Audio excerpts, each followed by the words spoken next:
Kalau orang umum kan kalau romantis juga romantis wajar ya. Tapi kalau orang punya kodam ular itu seperti ada teka-teki yang disembunyikan. Lintang-lintang wengi. Assalamualaikum warahmatullahi wabarakatuh. Salam sejahtera untuk kita semuanya. Rahayu, rahayu, rahayu. Pada kesempatan kali ini saya akan membahas tentang ciri-ciri orang yang mempunyai kodam ular. Nah, seperti yang sudah yang pernah kita bahas, bahwa jenis-jenis kodam itu banyak sekali. Dan salah satunya adalah yang akan kita bahas ini nanti, yaitu kodam ular. Nah, menurut fungsinya, kodam ular itu mempunyai 4 fungsi yang utama. Yang pertama adalah sebagai pengasian. Jadi ini fungsi yang pertama. Biasanya orang yang mempunyai kodam ular itu cenderung sebagai pengasian atau untuk menarik supaya orang-orang itu semakin cinta kasih kepada orang tersebut atau semakin tresno asih kepada orang itu tadi.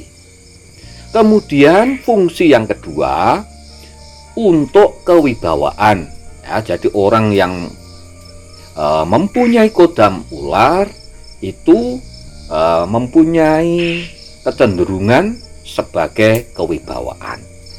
Itu fungsi yang nomor 2. Kemudian fungsi yang nomor 3 adalah sebagai kepekaan, yang artinya untuk menambah kepekaan orang tersebut. Jadi ini bisa kepekaan batin dan juga bisa kepekaan yang lain, terutama untuk bisa menembus ke alam-alam gaib. Itu juga termasuk fungsi daripada orang yang mencari kodam ular. Kemudian fungsi yang nomor 4 adalah sebagai pagar gaib. Nah, ini untuk fungsi yang nomor 4, yaitu sebagai pagar gaib, yang tujuannya adalah untuk memagari orang tersebut supaya apa? Kalau ada kiriman-kiriman energi negatif dari luar, itu bisa ditangkal dengan kodam itu tadi.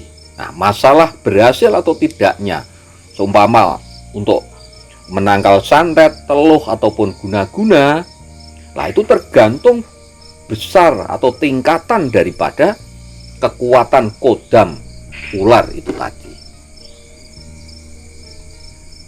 Nah, kemudian orang-orang yang mempunyai kodam ular itu juga mempunyai ciri-ciri tertentu. Yang pertama, cirinya adalah biasanya orangnya itu pendiam. Jadi ini seperti sifat daripada ular.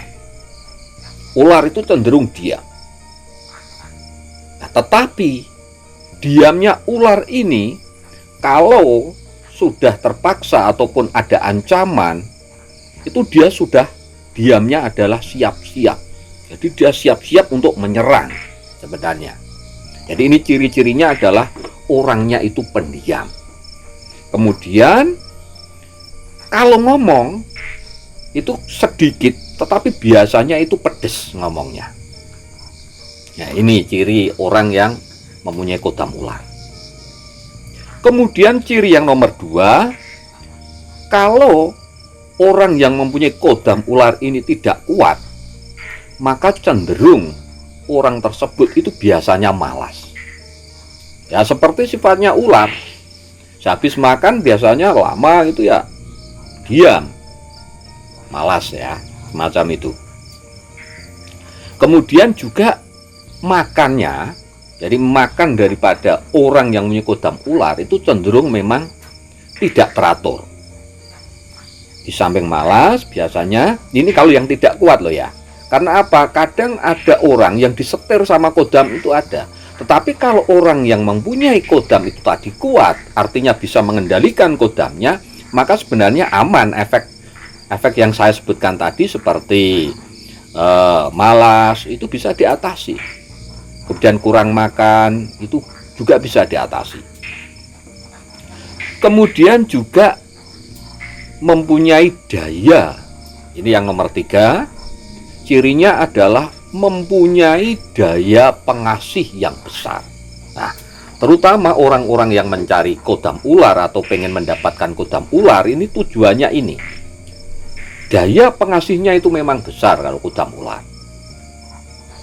Dan cenderung orang yang mempunyai kodam ular ini tadi, itu cara berbicaranya, itu ketika memang sudah berbicara, itu bulet, licin cara berbicaranya itu.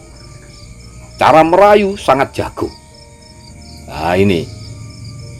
Jadi orangnya kalau sudah merayu ini sangat jago. Maka tidak heran tujuannya adalah sebagai daya pengasih itu tadi. Kalau orang mempunyai kodam ular. Kemudian ciri yang nomor 4 adalah orangnya cenderung agak dingin. Nah, dinginnya orang yang mempunyai kodam ular itu dingin yang angker. Jadi agak mistis angker orangnya. Dingin. Karena ini juga sesuai dengan sifat ular. Coba panjenengan kalau melihat ular ini bagi orang-orang umum ya, yang umum ini. Biasanya kan agak takut gimana diam-diam menakutkan kan semacam itu. Nah, ini hampir sama sebenarnya. Jadi ciri orang yang mempunyai kodam ular itu juga cenderung agak dingin. Karena apa? Orang dengan kodam itu sebenarnya keselarasan. Jadi kodam itu mau ikut kepada orang tersebut itu kalau energinya selaras. Makanya tidak heran kalau orang yang mempunyai kodam ular ya sifatnya selaras dengan sifat ular sebenarnya. Jadi itu tadi ciri yang nomor 4, cenderung agak dingin. Nah kemudian ciri yang nomor 5 itu orangnya cenderung penyendiri ya, introvert ya, penyendiri orangnya. Jarang sekali mau bergaul dengan orang lain kecuali memang punya target-target tertentu. Tapi ketika sudah keluar dari keramaian, cenderung orangnya itu suka menyendiri. Nah, ini ciri yang nomor 5. Kemudian ciri yang nomor 6, orang yang mempunyai kodam ular itu biasanya cenderung egois dan mementingkan dirinya sendiri. Nah, ini. Jadi cenderung orangnya itu egois. Nah, biasanya juga kalau orang lain itu biasanya itu mementingkan sesuatu. Nah, orang yang mempunyai kodam ular itu tidak. Dia tidak mau mementingkan orang lain dulu, tidak mau. Harus dirinya dulu yang dipentingkan itu. Yang diutamakan itu dirinya dulu. Makanya orangnya cenderung egois dan semau gue. Nah, itu yang nomor 6. Kemudian ciri yang nomor 7, orang yang mempunyai kodam ular itu cenderung emosi. Jadi emosinya itu, tetapi emosi di sini yang saya maksud itu dipendam di dalam hati. Kalau kodam harimau, ya kalau kodam harimau itu kan cenderung kalau emosi meledak. Tetapi kalau kodam ular itu dia kadang-kadang emosi, ya, tapi dipendam dulu di dalam hatinya, itu dongkol dulu. Jadi kok semacam ada ancaman ke depan, oh titenono gue, nah, semacam itu. Awas nanti kamu lah, tapi dipendam dulu dalam hati. Emosinya semacam itu kalau orang yang mempunyai kodam ular.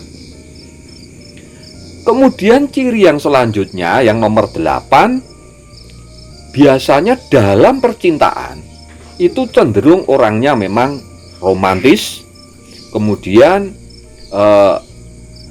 sangat harmonis, kemudian juga sangat kuat dalam hal gairah asmara, atau bisa dikatakan untuk gairah seksnya itu cenderung tinggi.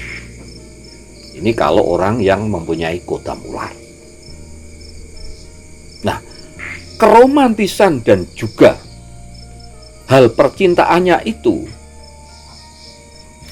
meskipun ini romantis, tetapi di dalam keromantisan dalam bercinta itu tadi cenderung ada teka-teki yang disembunyikan. Nah, ini yang memang beda dengan romantisnya kalau orang-orang umum. Jadi semacam seperti dibuat-buat. Nah, ada sesuatu yang disembunyikan. Jadi dia itu mencintai seseorang, tetapi ada sesuatu yang disembunyikan sebenarnya. Jadi tidak bisa 100% tulus semacam itu, tidak. Atau kalau orang umum kan kalau romantis juga romantis wajar ya. Tapi kalau orang punya kodam ular itu seperti ada teka-teki yang disembunyikan. Nah itu. Kemudian yang nomor 9, gairah daripada orang yang mempunyai kodam ular, ini terutama gairah nafsunya itu sangat besar. Nah itu yang nomor 9. Jadi mempunyai gairah atau nafsu itu sangat besar. Kemudian ciri yang nomor 10, cenderung orangnya itu dingin, angker, dingin, kemudian pendendam. Di samping itu juga rata-rata kejam orangnya. Kelihatan dingin, pendendam, tetapi kalau ada kesempatan untuk melampiaskan dendamnya itu orangnya cenderung kejam. Nah, ini kalau orang yang mempunyai kodam ular. Kemudian ciri yang selanjutnya yang nomor 11 adalah pandangan matanya itu tajam. Tetapi tajamnya ini tadi itu tidak wajar. Dia itu seperti memikat orang tersebut, kemudian penuh gairah cinta, dan seperti yang saya katakan tadi itu menyimpan kekejaman. Jadi di dalam pandangan matanya itu dan di dalam memikat dengan penuh cinta itu tadi juga tetap itu menyimpan kekejaman di dalam hatinya. Makanya kalau orang bercinta atau orang suka dengan orang mempunyai kodam ular, harus berhati-hati sekali. Ada kesalahan sedikit nanti bisa fatal akibatnya. Karena apa? Yaitu tadi, orangnya cenderung kejam. Kemudian ciri yang nomor 12, ini yang terakhir, orang yang mempunyai kodam ular itu cenderung tega. Jadi ini tidak pandang bulu teganya ini. Kadang sama teman ataupun keluarga terdekat sendiri, kalau memang sudah menyakiti hati dan perasaan orang yang mempunyai kodam ular, itu cenderung tega orangnya. Nah, jadi itu bahasan kita kali ini mengenai ciri-ciri orang yang mempunyai kodam ular atau didampingi kodam ular. Mudah-mudahan bahasan kita kali ini bermanfaat untuk kita semua. Dan bagi sedulur-sedulur, monggo silahkan panjenengan tulis komentar mengenai mungkin panjenengan atau punya pengalaman tentang orang-orang yang mempunyai kodam ular. Silahkan saja panjenengan tulis di kolom komentar. Matur nuwun sanget, dan sekali lagi terima kasih. Wassalamualaikum warahmatullahi wabarakatuh.